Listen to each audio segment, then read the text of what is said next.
Judge rejects new trial for Danny Masterson. That '70s show star faces decades in prison. Los Angeles. AP. That '70s show star Danny Masterson could get as much as 30 years to life in prison at his sentencing Thursday for the rapes of two women 2 decades ago.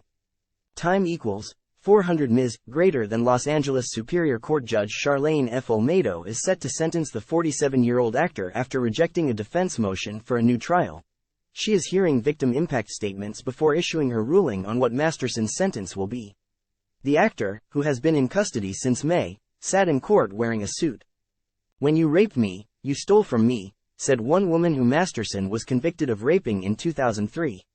"That's what rape is, a theft of the spirit. You are pathetic, disturbed and completely violent," she said.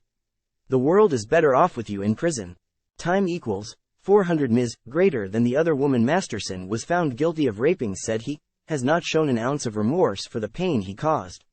She told the judge, "I knew he belonged behind bars for the safety of all the women he came into contact with. I am so sorry, and I'm so upset. I wish I'd reported him sooner to the police." Time equals 400 Ms. Greater than Masterson watched the women without visible reaction as they spoke. A jury of 7 women and 5 men found Masterson guilty of 2 counts on May 31 after 7 days of deliberations. Both attacks took place in Masterson's Hollywood area home in 2003, when he was at the height of his fame on the Fox network sitcom, That '70s Show. The jury could not reach a unanimous verdict on a third count, an allegation that Masterson also raped a longtime girlfriend. The verdict came in a second trial after a jury failed to reach verdicts on 3 counts of forcible rape in December and a mistrial was declared. Time equals 400 Ms. Greater than the defense sought to have sentences for the 2 convictions run simultaneously, and asked for a sentence of 15 years to life. The prosecution asked for the full 30 years to life sentence Masterson was eligible for. "It's his life that will be impacted by what you decide today," Masterson's lawyer, Sean Hawley, told the judge, "and the life of his 9-year-old daughter, who means the world to him, and to whom he means the world.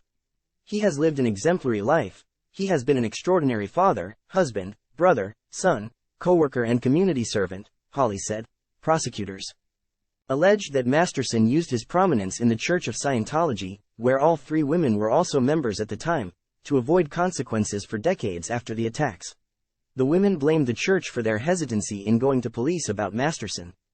They testified that when they reported him to Scientology officials, they were told they were not raped, were put through ethics programs themselves, and were warned against going to law enforcement to report a member of such high standing.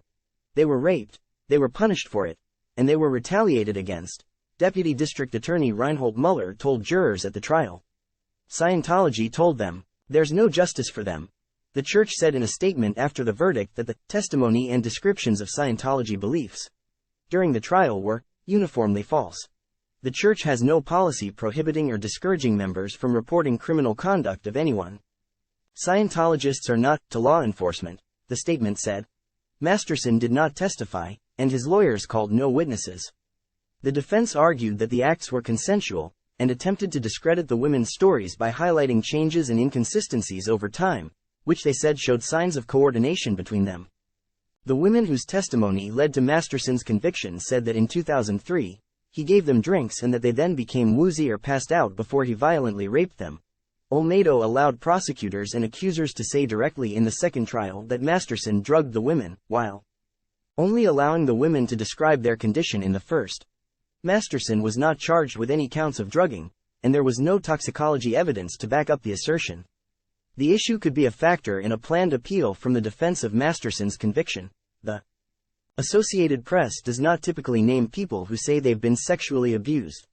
Masterson starred with Ashton Kutcher, Mila Kunis and Topher Grace in That '70s Show, from 1998 until 2006.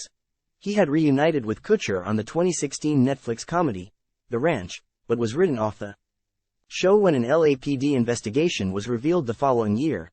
While that investigation began before a wave of women shook Hollywood with stories about Harvey Weinstein in October 2017, the conviction and sentencing of Masterson still represents a major #MeToo era success for Los Angeles prosecutors, along with the conviction of Weinstein himself last year.